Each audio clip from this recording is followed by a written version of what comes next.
How's it going, everybody? Squeegee Dino Toy here, and today we're going to be taking a look at how to texture our maps for Skater XL. So we're going to go ahead and start by jumping into Blender.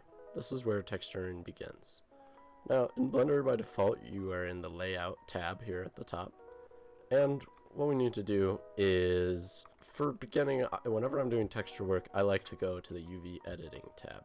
And what this is it lets us view the UV maps of our textures. So to very quickly demonstrate what UV maps are, let's go ahead and apply one to this pad here. If we were to go ahead and go into Viewport Shading, this is the mode where we can view the textures that we've applied to our objects. I'm going to create a new material. I'm going to call this Concrete. So I've applied my concrete texture to my pad, and now what I'm going to go ahead and do is I'm going to come over here to my UV map area. I'm going to go New. I'm going to go Generated Type UV Grid, and we'll go ahead, actually let's use a color grid, and we'll hit OK. And then we'll go ahead and come to our concrete material, and our base color will set to Image Texture, and then we'll select this color grid as our texture. So here's what we have. This face, for instance, is here, and these textures between E2 and B2 to B7 to E7 are being applied to this section of the object. And for instance, if we were to take this in our UV map and move it, you can see that it moves where those textures are being applied on the object. It's a little difficult to explain, but once you start playing around with it, it is very tactile and makes a lot of sense. So when you first have an object, though, it will not be unwrapped this nicely. If we just default unwrap it, it's a bit of a mess. This isn't actually too bad, but you can see that the Euro gap in particular has some issues. So let's go ahead and start, though, with our absolute fundamentals. So let's apply a texture to all of our objects. So for instance, this ramp, I'm going to apply a new. I'll just title this as brick. And I don't actually have to put any textures on the object in Blender. I'm really just labeling this. So for instance, everything that I have selected here is going to use this brick texture. So now both of these ramps in Unity will use the same texture if I want them to. And it's useful to set all this stuff up for use in Unity, and I'll show you why in a moment here. And then we can have this set to rectangle planter. And if we want to get fancy with it, we can even have just this middle section be grass. So the entire object right now has this rectangle planter material, but then we can select our area that will be grass, create a new material called grass, and we can assign it to that rectangle. So now if we select our edge here, it's still the rectangle planar material, but then if we select our grass, as you can see, it is the grass material, and I can deselect and select only the grass material as well. So I'm going to go through and apply materials to all of my objects appropriately. Okay, so I've gone ahead and applied the materials I want to my objects. As you can see, the ground is using a concrete ground. This mani pad I have set so that the coping is a separate material from the pad itself, and this will make it just easier to texture in Unity. The next thing we're going to cover very quickly is a basic UV unwrap, and this is not as important if you're just going to be using very basic textures, but when we start getting into more detailed textures and using Substance Painter, this is a very important step. So there's a few things we can do. The easiest technique is using Smart UV Project, so let's go ahead and use that. This planer will be a perfect object to demonstrate on because we have two materials. So I can select my whole object by going into it and selecting all, and I can press U, and I'll go ahead and do Smart UV Project, and just go ahead and hit OK. I'm actually going to give it a slight margin. There we go. That way the islands aren't completely touching. You can see there's a small gap. So that actually does a pretty good job, but something else we can do is we can only map certain sections at a time. So I can deselect my grass and select only my planar material, and I can Smart UV Project that separately from the grass material. This is actually a fairly useful step because these will not overlap since they're different materials. And I'm going to go ahead and do that again without stretching to UV bounds, because that way it will not stretch this all the way across this UV map like we saw a second ago.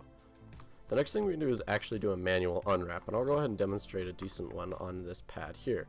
This is what a good unwrap looks like over here in our screen, And I'll show you how I achieved this unwrap. If we were to just unwrap this object to begin with, it wouldn't look that good. And the Smart UV Project makes a bit of a mess of it.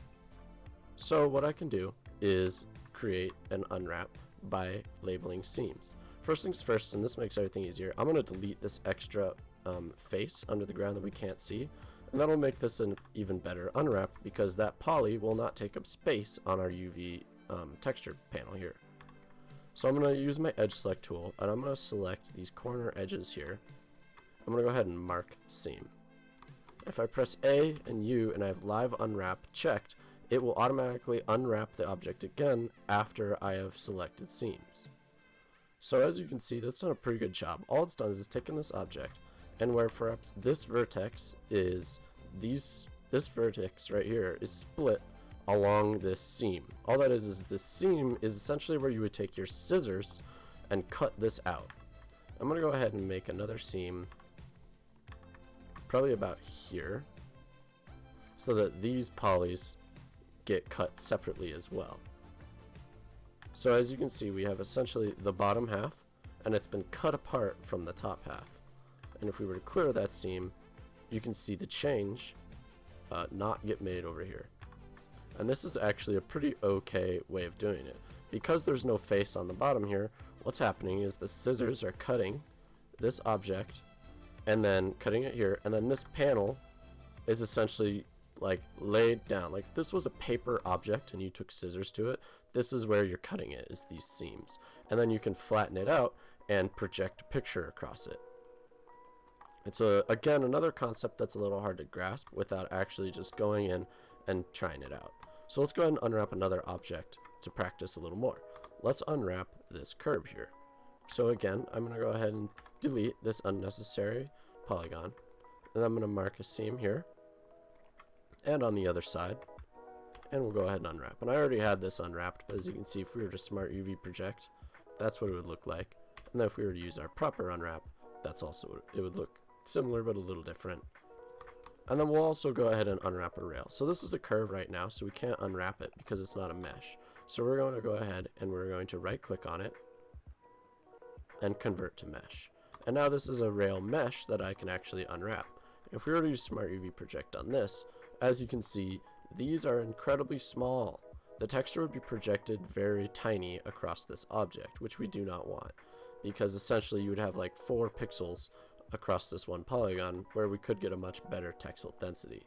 And I'll cover actual texel density in the future, but for now we're going to leave it out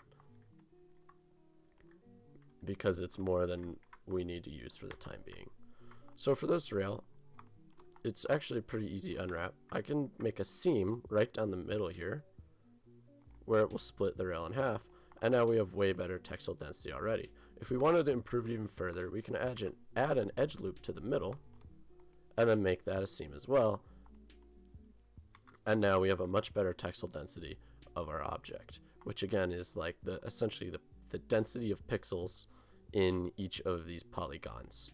So where before this was like barely 1 or 2 pixels, it's quite a bit bigger now.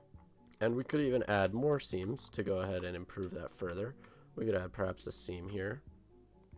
And as you can see, it's just getting better and better spread out.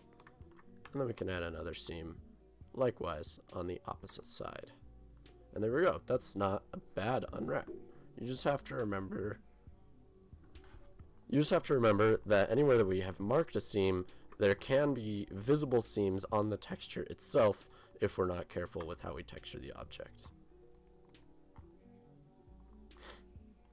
And then let's take one more look at unwrapping this pad, which is a slightly more complex object. We used a boolean to create this Euro gap, so it makes this a little more difficult to unwrap, but still not too difficult at all. The unwrap itself is already pretty clean, it's just this Euro gap that's causing the issue.